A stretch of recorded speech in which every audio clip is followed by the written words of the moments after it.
as we're going to end our show. JB Bickerstaff and the Detroit Pistons. You called this for the season. I'll give it to you.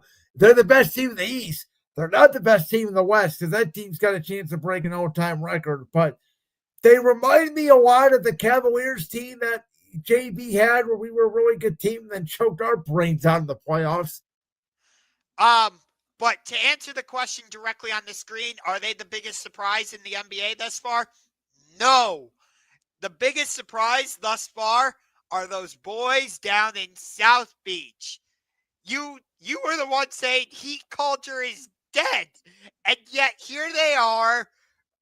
They're one of the top 6 teams in the East. I think they're like number 3 or number 4 right now. Well, they're 14-7, yeah.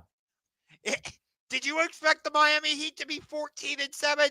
I know no, I didn't. I did not, but I certainly didn't expect the Pistons to be 13-4. I'll tell you that. I think on the negative side, I didn't expect Indiana to be this bad to the point where they can barely win a game. They're 4-17. Yeah, by the way, Miami is 14-7. They are 3rd in the East. And by the way, who called it that the Toronto Raptors would be a top 6 seed? You did. It's also still very early. We got to remember the NBA season hasn't hit till Christmas yet. But usually if you're 13-4, you're going to be a top 6 seed. So as long as the Pistons stay healthy, I mean, I think Cade Cunningham could be an MVP candidate this year. Though if the Thunder go 74-8, it's going to go to SGA again because he's going to get 30 points a game from the free throw line. Oh, stop calling him a free throw merchant. Well, he is. Again, here we go again. How many points per game did he average from the free throw line? About half his points. He's just that good. But I'll tell you, that good when he's barely got the ball in his hands. The refs are already blowing the whistle. I'll tell you this. One of the biggest disappointments thus far has been our hometown team. What the hell? We don't care about the regular season. That's why I'm not calling us disappointed. We're playing Naquin Tomlin and Jalen Tyson and whoever the hell else we're playing out there. We're not even playing our guys. We gave up 41 to Peyton Pritchard. Yeah, well, we're giving up 40 to everyone. No one's playing defense in the NBA. Have you seen these scores? They're like 125 to 120.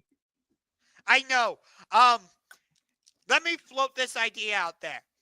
I didn't think I was going to suggest this, but remember, we made that trade with Indiana for Caris LeVert, and I did like the addition of Caris LeVert. So just hear me out. Indiana gets Jared Allen. The Pacers give us Obi Toppin and a first-round pick. Are we ready to put Mobley at the 5? That's what it comes down to. I kind of like the lineup of Mobley at the 5 and Dean Wade at the 4.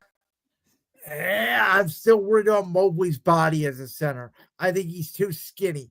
If you're going to get in there and bang with the likes of Ware from Miami and, the guys the Knicks have and Karl-Anthony Towns and those guys and even Detroit with Jalen Duren, I'm not sure Evan Mobley can handle it physically.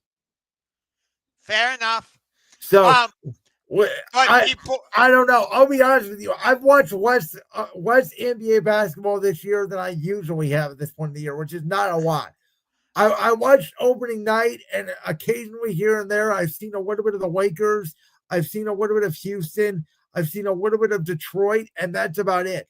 I've probably watched more Thunder games than I have Cavs games at this point.